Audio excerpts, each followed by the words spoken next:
It's time to rethink, renew, and reimagine retirement. Welcome to Retire Repurposed. Well, the decision to retire is one of life's most significant choices, a transition you want to get right the first time.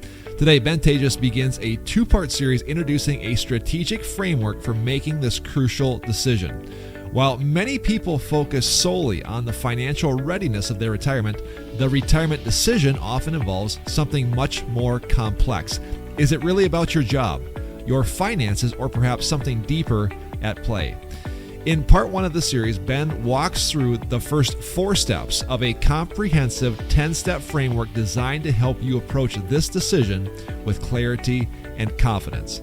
Whether you're contemplating retirement now or planning for the future, these insights will help you evaluate your readiness from multiple angles and make a decision that aligns with your goals and your values. Enjoy this episode. Hey everybody, and welcome back to another episode of Retire Repurposed. I'm Jared Sebesta. We are talking about retirement today. We're going to talk specifically about decisions. Lots of decisions need to get made in your life as you approach retirement, even after you retire. Obviously, some major life transitions are going to continue to happen, and you will need some counsel, hopefully, in your corner making those decisions. So that's what we're going to talk about here today. Before we get started, just a reminder, all of our podcasts are on all of your favorite podcasting platforms. And if you are new to the show, please go back and listen to some of these shows because you'll get a taste as to what we're all about. Yes, we're talking retirement, but we're not talking about financial plans and investments, so to speak here. Certainly not on those specifics. This is where life and retirement coexist and intersect. On last week's show, we talked about pride versus purpose, your ego, your flesh, your instincts, fleshly instincts versus what is really called upon for you to reach kind of your destiny, your fullness in retirement. This was a really deep show, and it kind of goes back to some of the things that Ben Taatjes has been reading in his personal life, and certainly a lot of the concepts that he talked about in his book, Repurpose, The Untold Story of Retirement in America. Ben joins me now on the podcast, and again, going back to that, you just mentioned before we hit record, you just wrapped up some of your readings. Going back to C.S. Lewis, some of his books that you started reading long time ago, rereading those is never a bad idea, and there's tons of wisdom to be harvested out of his writings, right? Yeah, I'm glad you clarified that these are things that Ben's reading, not things he's living, because that is so hard. Yeah. Pride is something that most people really struggle with. In fact, even in C.S. Lewis's book, talks a lot about that in Mere Christianity. Of being, when we're so focused on us or even carrying some pride around, it makes it so God can't work within us, right?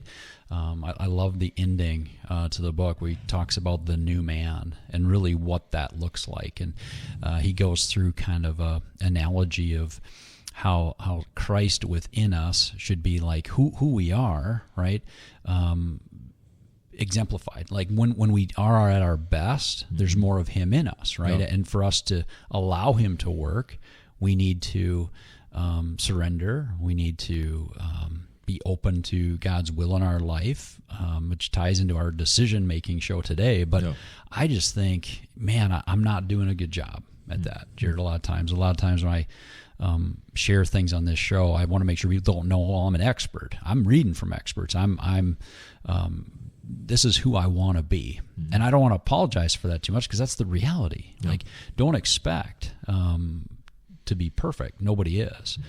But if we're trying and we are making improvements, that's what it's about. So no, I'm definitely not living that out as well as I'd like, but I'm reading it and I'm seeing, yep, this is where I can do better. Yeah. And pride and the way that we look at the way that we, I guess, surrender to God is probably on the front burner for me right now. Yeah, well, that's interesting. I think that's something that we can all relate to, and I think in my journey, I get a chance to rub shoulders with a lot of people who maybe don't subscribe to just Christian beliefs, and so the way that I explain it, I always talk about how we're kind of like a container to hold the light of the divine force. And again, I use very secular language to describe very spiritual concepts. And I always say, do you want to live a supernatural life, whatever that means for you, wherever you subscribe to? And if you do and you want to see these supernatural things show up in your life, then you have to open the container, so to speak. And to your point, when we bring in things like pride, ego, scarcity, lack, mindsets, we've done an entire series just on mindsets. When we act on those things that don't align with the divine, then all of a sudden the vessel shrinks and we see less of his presence, and there's more chaos, and there's more, you don't understand what's going on. But then the opposite is true. And so, the more that I can make decisions that align with those things, bam, then all of a sudden there's more peace and I'm more understanding. And then all of a sudden I start looking more like him. So, I feel you. And it's obviously it's a journey that we're all on, and it will never come to an end because you're trying to recreate perfection and divinity, which we can never do. So yeah, we think can't. we all feel that. No, we can't do it. And our pastor on Sunday was talking about, I think the key word there was abide, just abiding in him. Yeah. And I can remember singing the final song as we closed down the service was just that song. It was Abide. And the chorus is something like, I rely on you as part of the words. I remember as I was singing that, Jared, can I sing that? Can I say that I'm dependent on you? It was tough because I think that's one of the issues when we start to see things as okay the way we've done them by ourselves, or not recognizing God gives us everything we have. Mm-hmm. Well, no, all of a sudden I don't rely on him, and I can't say that. I think the reality of it is I do everything I have that's good has come from him. But too many times it's tough when we start to become self-reliant to fully rely on God and then also grow in him and what he has for us in our lives. So I think that's part of that pride thing that I struggle with, that many of us do. Well, it's a continual process that we are all on this journey to figure out. And so I think that we can all relate to that and that process and that struggle between kind of the divine and our own earthly fleshes, coming into the life equation, so to speak, as we navigate through this life. Let's turn the corner here. Let's talk about our show today, decision making. Are we talking, let's just give people like a little warm up. Like, what's the context here? Are we talking decisions versus on retirement, on finances? Like, give people kind of an overview as to how you see this whole topic here today. Well, it's big decisions, Jared. I mean, a lot of little decisions you don't need the full process to go through. Yeah. But so oftentimes in our work, in helping retirees, they've got to make that first big decision. Like, am I ready? Yeah. Can I do this? Will I be able to walk away from the job that I've had for 20, 30 years, whatever it is? So, I'm personally not a good decision maker. I like to analyze too much, too often, even making small decisions larger than they actually are. But this is actually a large decision that is a large decision. It's one that does take time, and I think should have a process behind it. Okay. So that's what we're talking about, big life decisions. Now, if you're not a retiree, you can apply this process to other big decisions in your life. Yeah. But certainly, I want our retirees to hear this, to say, okay, am I ready to leave this job? Am I ready to retire? Or am I ready to switch jobs? Or am I ready to make this step, right, and make that decision? Yeah, that's definitely a big decision that many people have to figure out. You're taking this template from a really cool organization that you've been affiliated with for quite a while. Tell people about that. Yeah, so the decision making process we're going to talk about today actually it didn't start with this group, Kingdom Advisors, but in my working with them and become a certified Kingdom Advisor, they do spend a lot of time giving you the criteria-based decision model. And I think they tweaked it a little bit from when it was first started. Actually, it was developed back in the 1950s by the Rand Corporation, and different organizations have used it since. But they tweaked it a little bit more for not just this decision, but lots of financial decisions that we end up helping people with. Jared, sometimes I feel like I'm in the wisdom business, whether that's this show, talking to retirees. Are you ready? What kind of purpose are you going to have in retirement? All the questions, all the things we talk about here, I think is wisdom based. Yeah. Same thing with the financial world, the financial practice. It ends up looking like really a wisdom business, and that is what we're talking about here. Yeah. Sounds good. So this not template, but this roadmap, this structure is something that came right out of the playbook when you were doing your own CKA training. So let's dive in. And just a full disclosure, this may end up to be a part 1, part 2 show because there are 10 steps. But where do you want to start with this? Well, I think even before we get into the steps, it's, there's principles to decision making, right? And that's something that they called out right away is you should follow a process. Decide, hey, is this a large decision? Do I need to follow this full process or not? But I think people just need to hear, like, you have time to make a decision. Don't feel under the gun for this decision. That's just a principle. Just know that God will give you time and in time to make the right decision. Going back to the last couple shows, like the closer we're abiding in Him, the more we're with Him. Hopefully the decisions are easier because we're hearing from Him. The second thing I think in just the principle of it is learn how you can sift through tons of information. And sometimes you have to get down to a place, a source, a trusted source to make that information. So there's so many different people trying to help with decisions, so many different, and I think many times conflicting advice out there, Jared, on different topics. So again, learn how to sift through that. And then, I think following the process, it's a way to avoid a bad decision for sure. I mean, if you've went through a process to make a big decision, at least you can say, hey, I tried my best. I followed a process to help me in the decision. So that's, I think, first and foremost where you got to start. And then I think we go into the steps. And, step 1, Jared, needs to be you pray.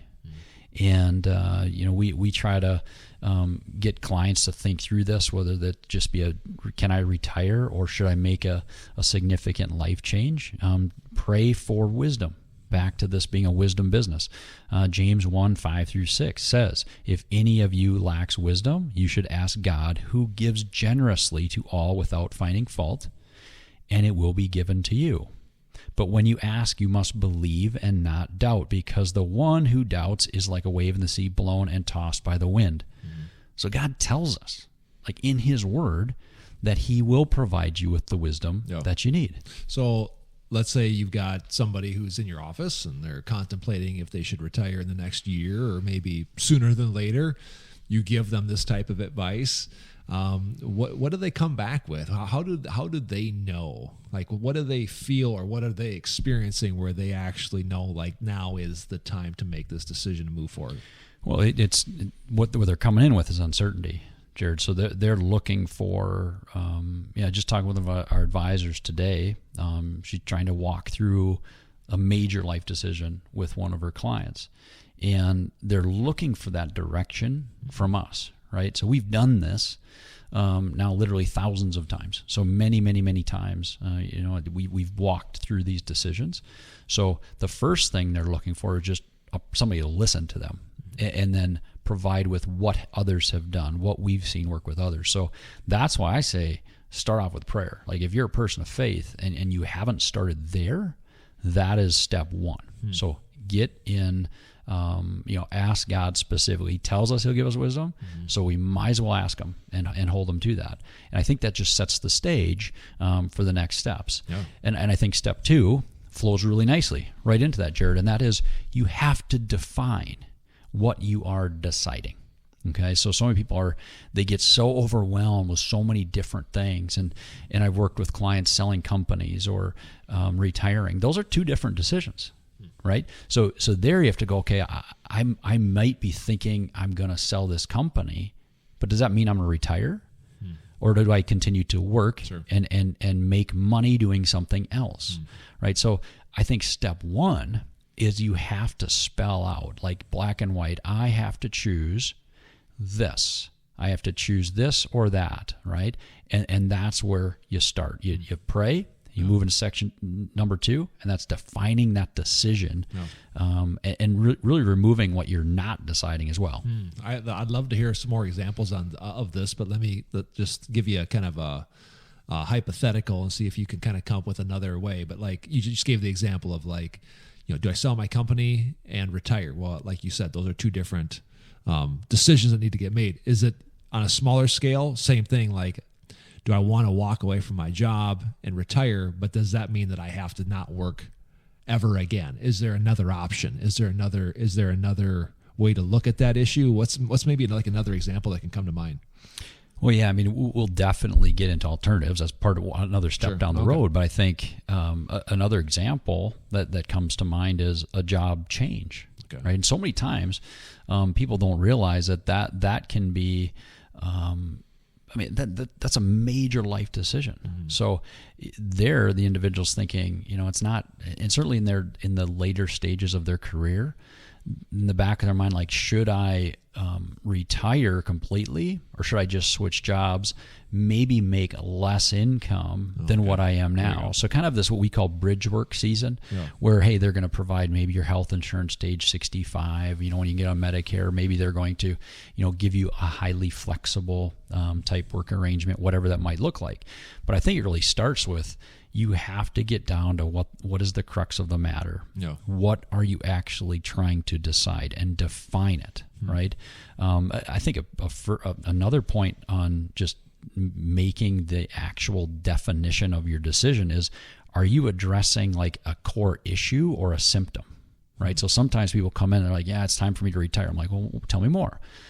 And they go into, the job's changing and this and that and blah, blah, blah. And they'll get into all these symptoms of problems they're having at work. Right.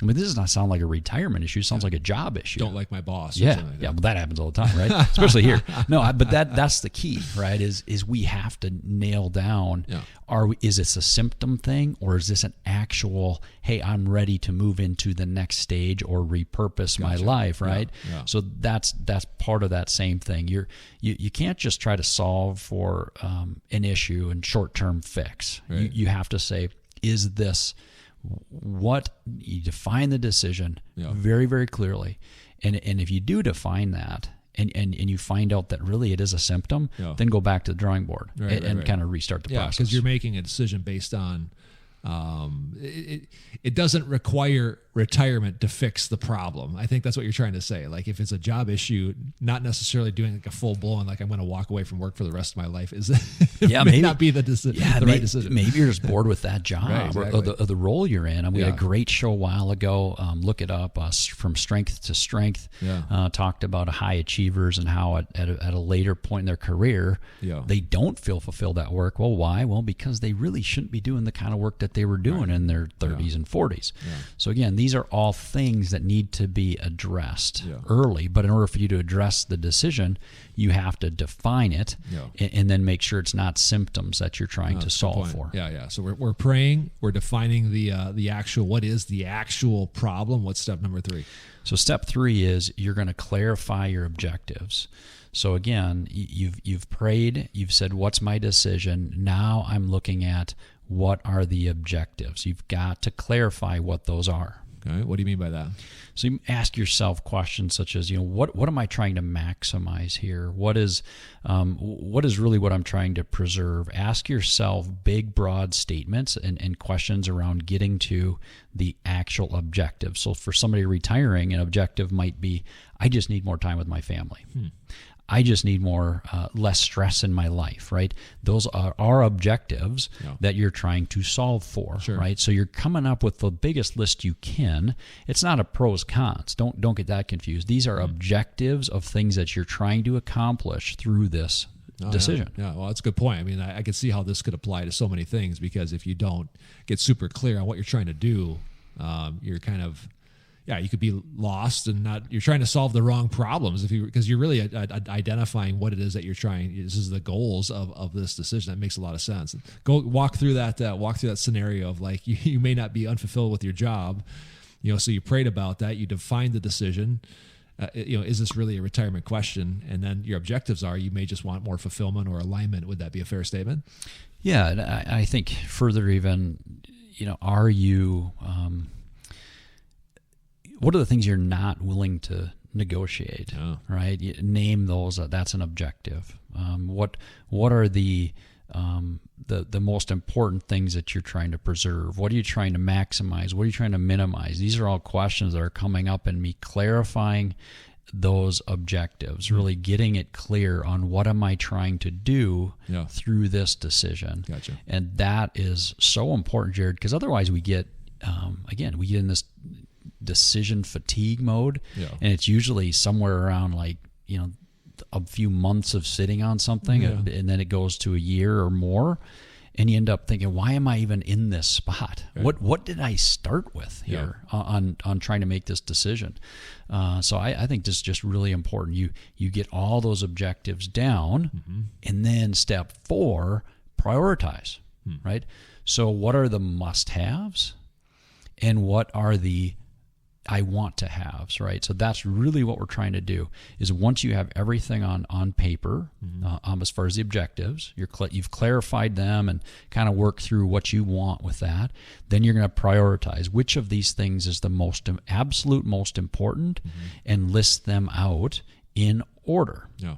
So some of the objectives could be, I just want more free time. I want to spend time more with family. I want to travel more. Who knows? Like there could be a laundry list. So then let's say which one's the important. Prioritize, yeah. So so in that example, I'd say, well, hopefully, my family time is up and near the top. Yeah. My health might be even above that, right? Because if your health is not good, and you are unable someday to spend any time with your family, and your job is actually making your health worse, okay, that might be actually a priority number 1, is my health. Then it's my family. Then it's some free time, flexibility, whatever that looks like.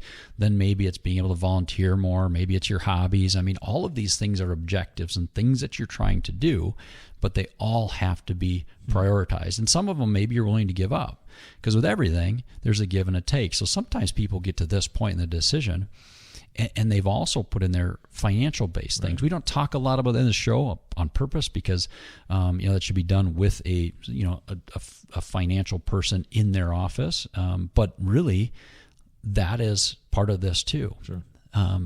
A comfortable retirement where I have everything I need might, if that's one of your objectives, you may have to delay it a year or two because the finances just don't work out.